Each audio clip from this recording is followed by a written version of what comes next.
Trouble. People have been complaining about it for a long time. People have been busy writing about trouble for a long time too, as the poem by David Keppel illustrates.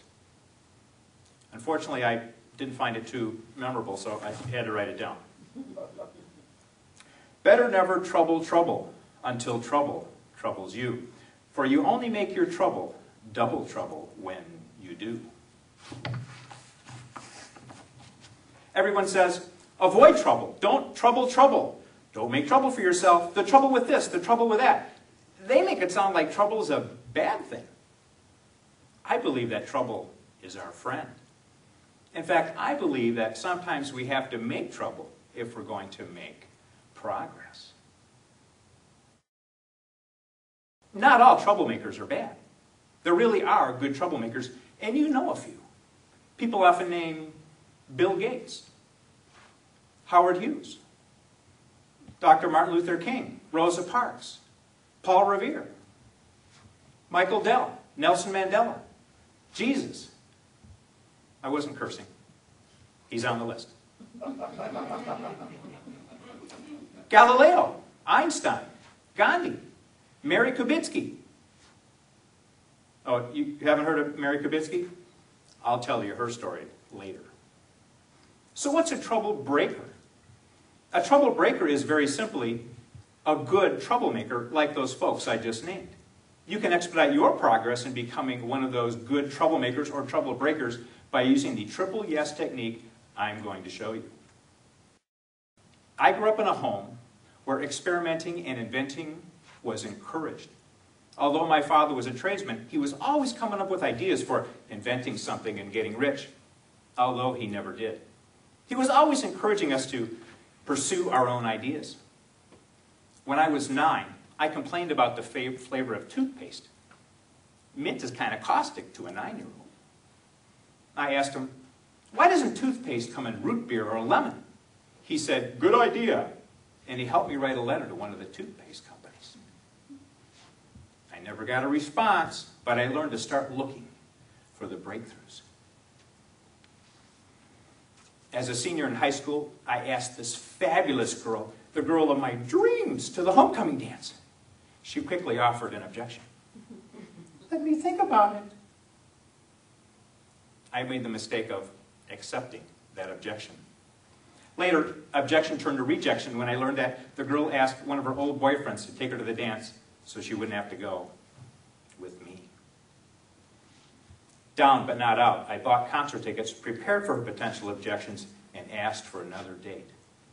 This time, the girl found herself overmatched.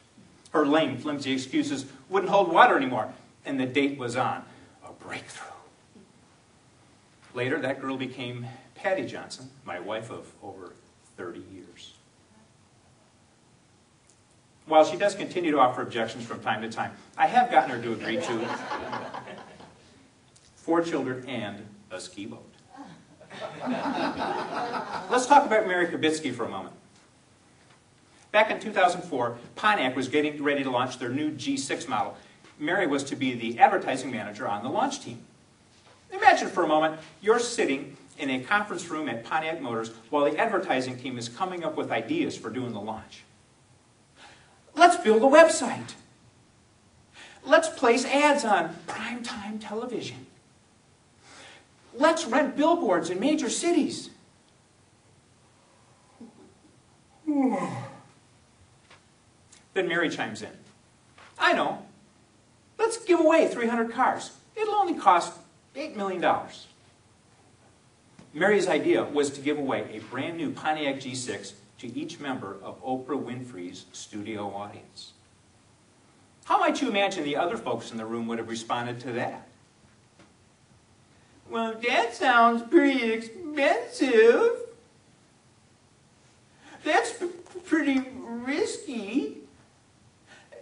But we ain't never done that before. But Mary Kubitsky decided to go for it. In September 2004, 276 people filed into Oprah's studio for the season opener. Can you imagine their feelings when Oprah announced that each one of them would be receiving a new car? The Pontiac G6 website received 242,000 hits within 24 hours, 8 times the previous rate. More importantly, the media had picked up the story of the giveaway over 600 times. And Mary got all of that exposure for a paltry $8 million. Of course, after the fact, she's labeled a genius.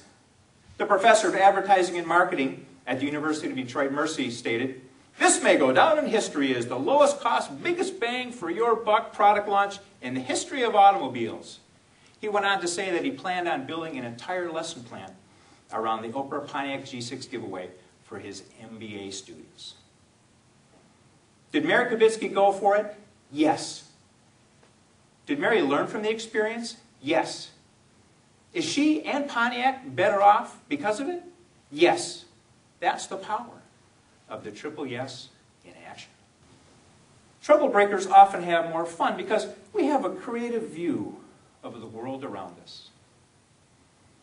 We notice things that other people don't. I've noticed that everyone has an opinion about toilet paper. Either you want it coming off the back of the roll or you want it coming off the front. Try this the next time you go to one of your friends' homes. Go into all their bathrooms and turn around their toilet paper rolls. Don't let them know you did it. It will drive them crazy.